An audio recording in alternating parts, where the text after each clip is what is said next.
Welcome, everyone, to today's Data Exposure podcast. We're discussing the year everything changes: data governance, AI, and litigation risk in 2026. I'm Fahad Diwan, and while I'm a co host of this podcast, in this episode, I'll be playing more of a role of a moderator, teasing out the golden nuggets of wisdom from my other co hosts, Jenny and Justin. Last year, if you've been watching the headlines, you already know the way organizations collect, preserve, and govern data is shifting faster than ever. AI is creating new categories of discoverable information. Regulators are escalating enforcement, and courts are losing patience with manual or inconsistent processes. Today, we're going to cut through the noise. I'm joined by two of my favorite people to talk about data risk and data exposure: our fearless legal officer in chief, Jenny Hamilton, and from our digital forensics team, Justin Tolman.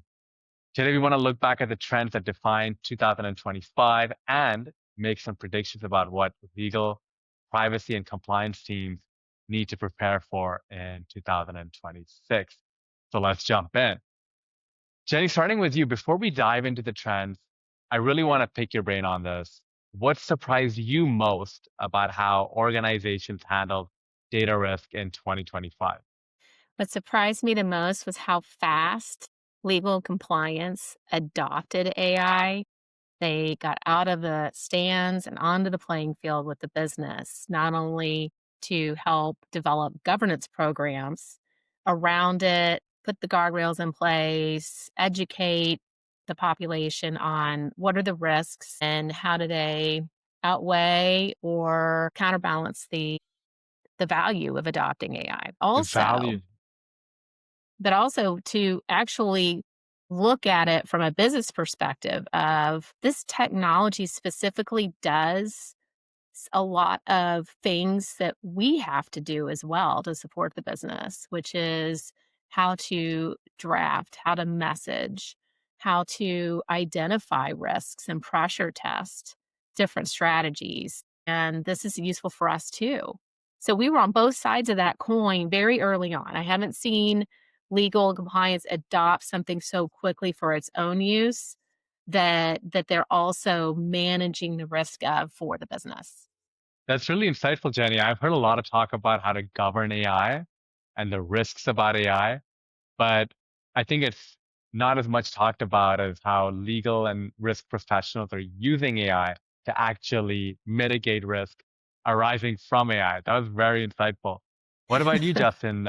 What surprised you most about how organizations handle data risk in 2025? It's been a boiling point coming for a long time, but it's interesting because I found this year that a lot more organizations are focusing not just on their own in-house data, but what are third parties that they partner with doing with their data as well. We've seen a lot of breaches in 2025 and in late 2024, of course, where big companies get put in the news for information being breached or leaked out to the internet and all this. And then you read about it and wait, it wasn't technically that company. It was one of their third party providers. It was a software that they used, or sometimes even hardware that they used that had software in it that was breached. And so I've seen a shift in the thinking in 2025 of, okay, we don't just need to secure our own. That's definitely very important. We're not going to let off the gas on that. But we also need to look at, I'm using software X or Y or whatever. And Hmm. I need to make sure that they are also having good data posture, good data governance. How are they protecting my information that they're using to provide my services? And that's been pretty, I think it's always been on the back of people's mind, but it's starting to come now to the front where it needs to be a focus.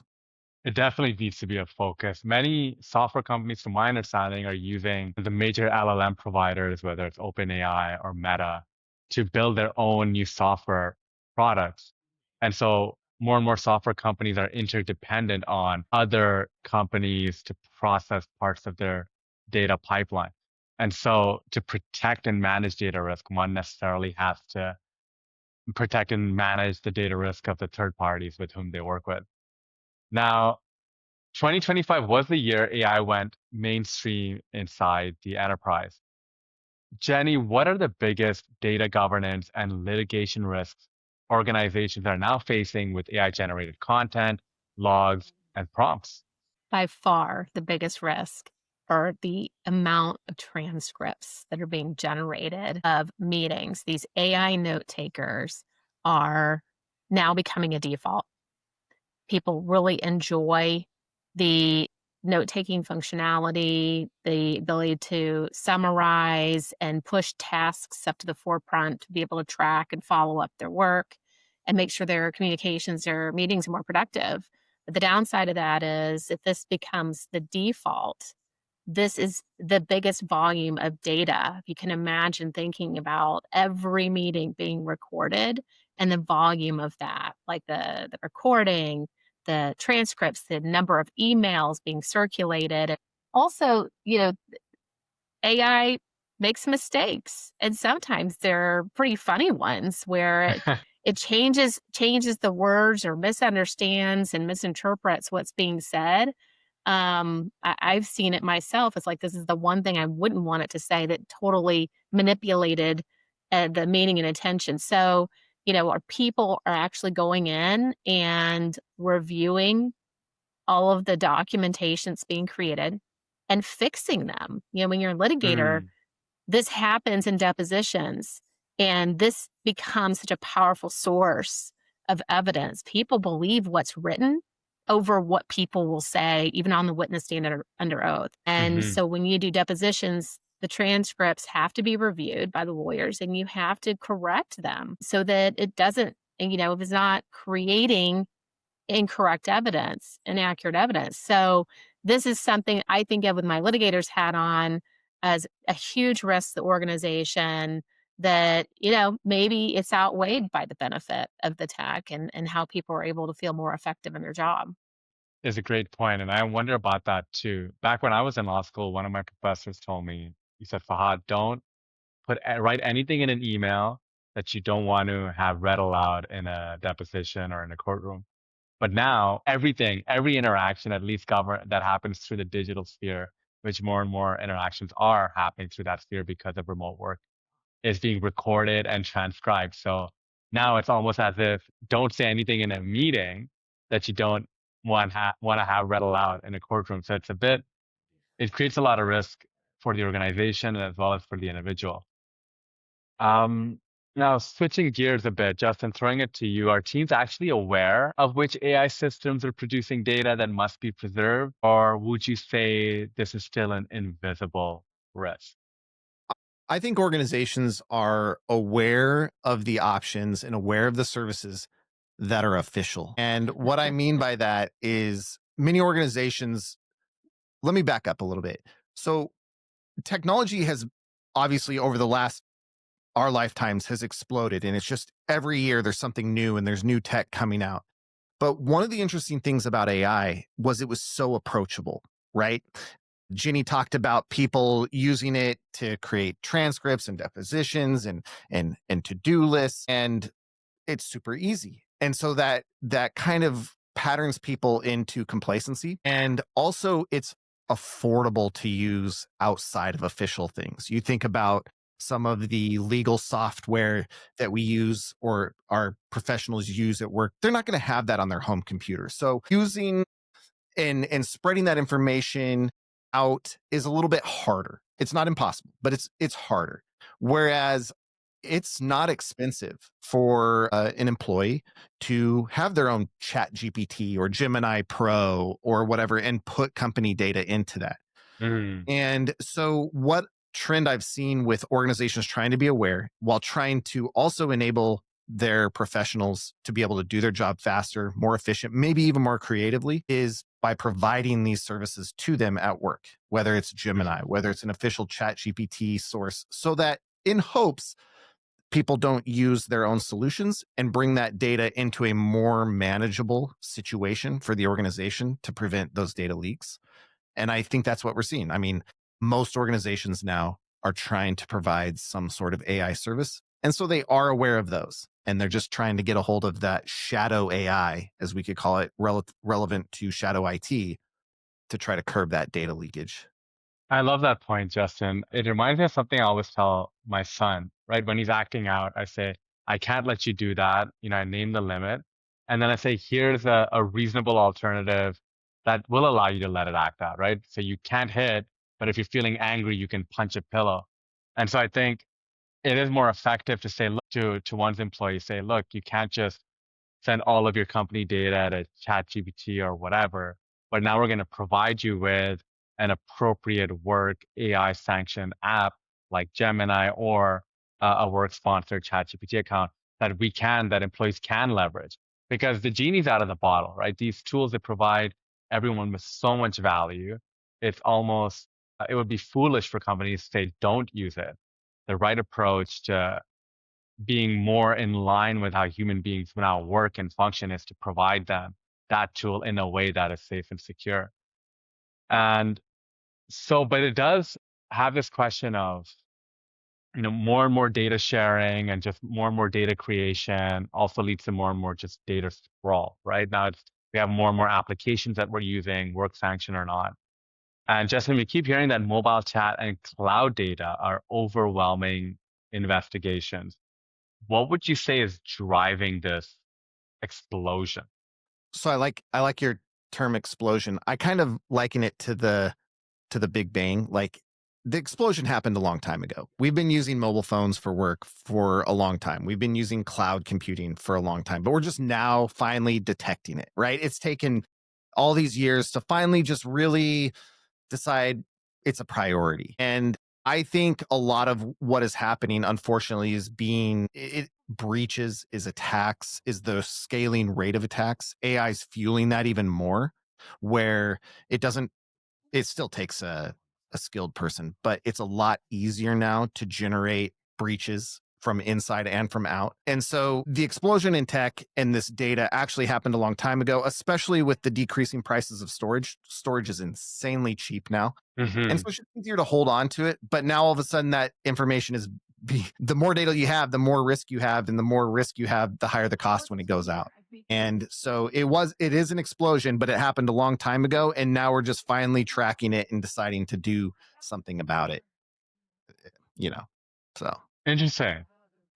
Right. So from your perspective, this proliferation of it already happened and we're kind of just coming into terms with it and understanding what to do with it. Would you say organizations are equipped to handle the growth of these new data sources, or would you say they're reaching more of a breaking point?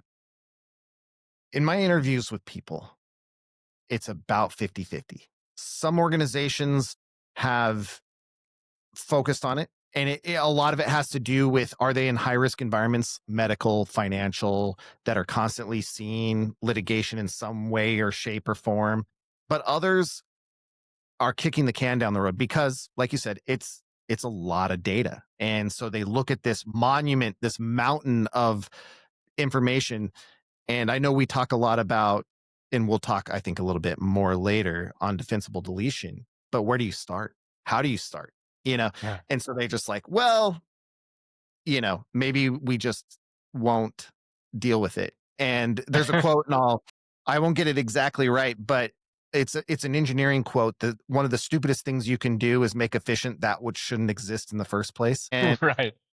And I feel like that's what we're doing a lot as a whole industry, all the tech, legal, whatever, with our data. It's like we're doing a really good job, or trying to do a really good job at protecting that which we shouldn't have. Get rid of it. So anyway. Right. There's no point in making something unnecessary more efficient, or there's no point in protecting data that you don't need if you could just dispose of it and essentially make the risk from that data zero. Jenny, I'm sure one thing that made you a great litigator, and I know makes you a great general counsel now, is that you have this knack for being able to see around corners. And so I want you to put that hat on and help us make some predictions for the year ahead. If you look ahead to 2026, do you believe courts will start treating manual preservation as inherently risky?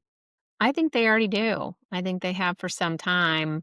put out the warning signals through their opinions when they see manual preservation. And of course, if they're looking at it, means something went wrong, like the manual preservation did not, you know, did not comply with they believe are the rules, or at least your opposing party brought up, that there's a weakness in your preservation process.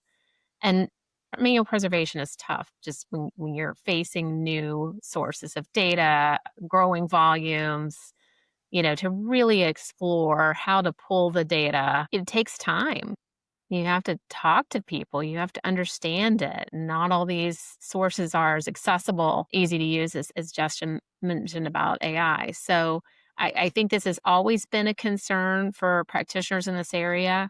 I think that there's just, this balance of what's practical versus what's overly time consuming. To Justin's last point about trying to create efficient processes, things that don't deserve it.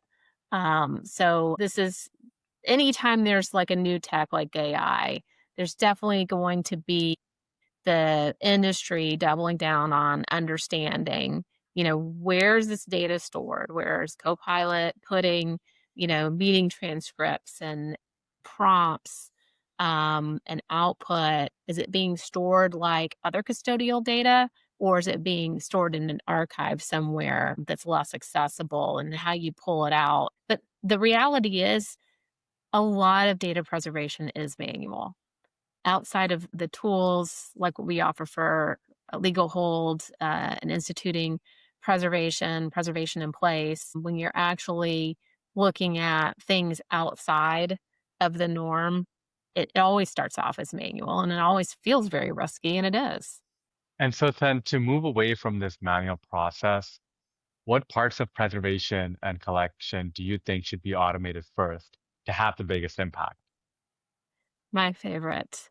So this is something that AI triggered in me a while back. The idea that we could use it to, draft legal hold notices, not just help with the mechanics of preservation, but to draft legal hold notices based on the claims in a complaint and answer that's, parallel to those court filings. So you're covering the right scope, that you don't have to sit down and kind of really re-engineer the whole thing every single time, to identify custodians in scope that may not, pop up on your radar when you're thinking through this case by case. And also usually have, hopefully, a team of people, a paralegal, an attorney working together, so nothing drops through the cracks. I love the idea about using AI and agents to go out and do scans and identify files, and prompt the case team like, hey, is this something that's relevant? Is this something you care about? Why do you care about it? What issue does it check the box of? And then to follow up. Like, there's so much manual follow up today in preservation because it is an ongoing, continuous, substantive legal duty. And you have to switch gears at some point and start thinking about other parts of your case. And you got to keep going back and following up with your custodians. And then, if the case drags on, what's come online, what sources, new sources of data should you be preserving and Hmm. collecting from?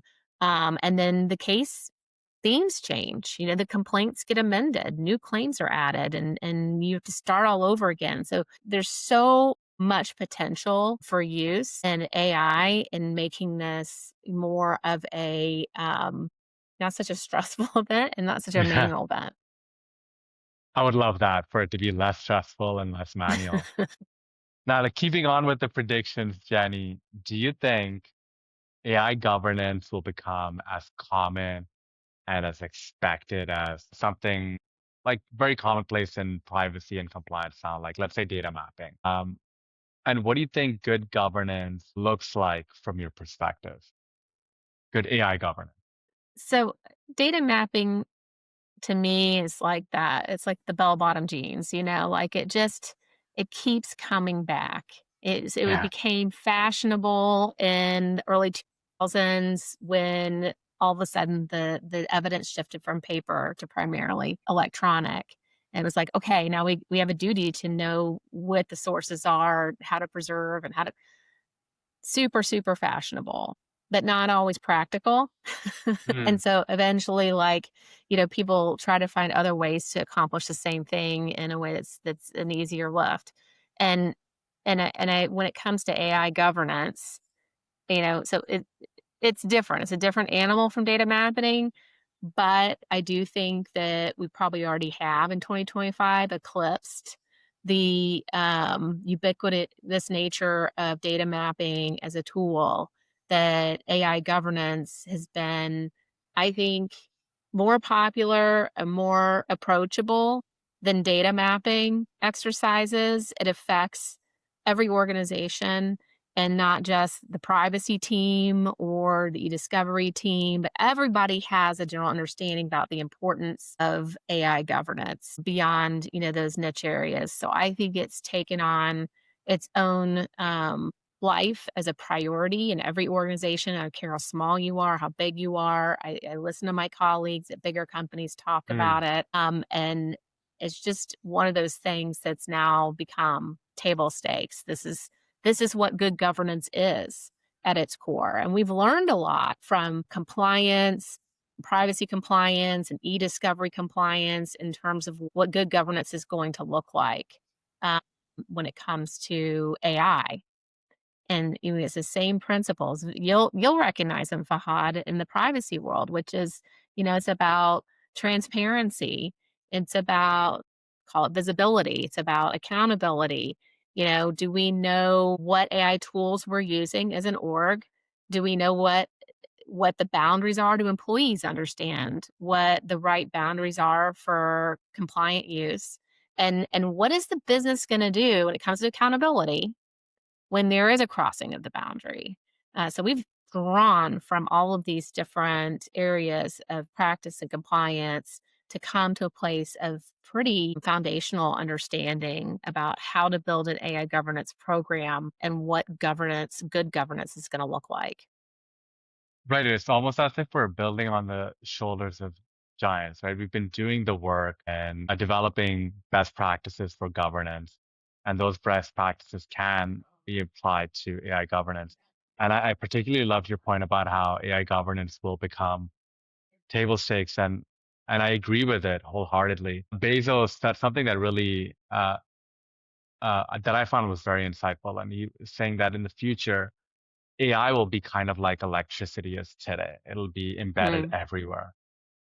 And I think that is true. I think that it's going to provide so much value to so many people in so many different ways that it literally will be like electricity. It'll be everywhere.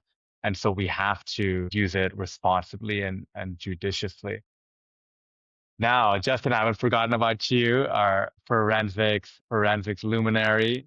Now, one thing that people are saying are forensics and IT are going to merge or continue to merge. Do you agree? How do you see the relationship between digital forensics and IT evolving over the next year? That kind of depends on the size of your company, because in smaller companies, that is the case. If they've already merged, they have always been the same. One of the things that we see coming together, no matter what the company size is, though, is the need for defensible collection. And forensics has been that's whole existence. But I think as forensic practices and tenants make their way more into mainstream or everyday IT departments, not putting them down, just I don't know what else word to use there. But Hmm. you're seeing a need for the ability to collect endpoint data, user data, that sort of thing from computers rapidly for long-term preservation. Whether they're on a legal hold, whether they've just left, they have a policy to hold it in case there's, anything that goes down afterwards, or whether they were dismissed and need to collect that data. There's always this need to defensively collect and preserve forensic data, which is a little bit different than other areas of the company because it usually typically goes deeper, has a bit more data and whatnot. But that's where you're seeing the main integration is in collection and preservation. Analysis is still pretty much separate fields. IT really doesn't have much need to do a lot of digging deep. If they need to, they'll hire a forensic service provider. But collection and preservation from the various sources, whether it's an endpoint, whether it's a cloud device, a mobile device, those types of things where they need to retain that for future litigation, that's where you're going to see the meshing at all levels of the industry. Fascinating. Well, now, the next prediction is one that makes me very happy. And of course, I wholeheartedly agree with it. Anyone who knows me or has attended any of my talks in the past couple of years will know I'm all about data deletion. And so, one prediction that we have is that data deletion will become more central to an organization's risk management strategy. It is challenging, but to delete data. And so, Jenny, my question to you is two-part. First, do you agree with that prediction? Is 2026 really the year of data deletion, or is it just something that I tell myself to help me sleep at night? And what makes data defensible deletion so hard for large enterprises, and what needs to change? I hope it's the year in 2026 that companies prioritize the need to delete redundant, obsolete, and trivial data or data rot and make a run at it. At least from a programmatic point of view. So organizations have been testing the waters with different manual processes to delete data and and particularly in the heavily regulated industries where there are some cybersecurity rules that require a data deletion program. And maybe that's not widely understood. That at least taking those steps to making it more of a programmatic operational process. But the reason it's so hard to do that, unless you absolutely have to do it, like you have a regulator breathing down your neck, is that it's still a very manual process. And it requires, for many orgs, someone to sign off. So everybody agrees we need to delete data, but nobody wants to push the button. Companies need a way. They're looking for a way to remove that element of fear so that it can proceed. In my book, that's going to require clear rules, automation of the rules, and scalability, right? And AI, to me, is the vehicle that's going to get us there, but only after the humans can define the rules. That's always the tricky part. That's fascinating. So AI can get us there, but humans need to define the rules. One thing you would often say to me in our meetings, Jenny, is that if we can just surface the risky, unnecessary data to people in organizations, they'll take action because it'll make the invisible visible. But surfacing those insights is already hard. It requires a lot of software solutions and integrations, which of course we've automated here at Xero. I think AI will make it even easier, right? And with AI and with the advent of agents, companies will be able to simply ask, well, what unnecessary data do I have? And once that becomes visible, it'll be hard to ignore, right? Because you'll have that risk just staring at you in the face. So I love your points here, and I love that point that you would often say in meetings about making the invisible visible. Now, I want to ask both you and Justin one last question for our listeners. If you're advising, general counsel, chief privacy officer, or the head of forensics, what is the single highest value move they should make before 2026? Jenny, first with you, and then Justin. So, if we've ever talked about this before, about how to prioritize work in a legal function, I'll talk to you about there are three columns. There's a must column, there's a should column. If we're going to be a world-class legal department, then we should do this. And then there's the good column.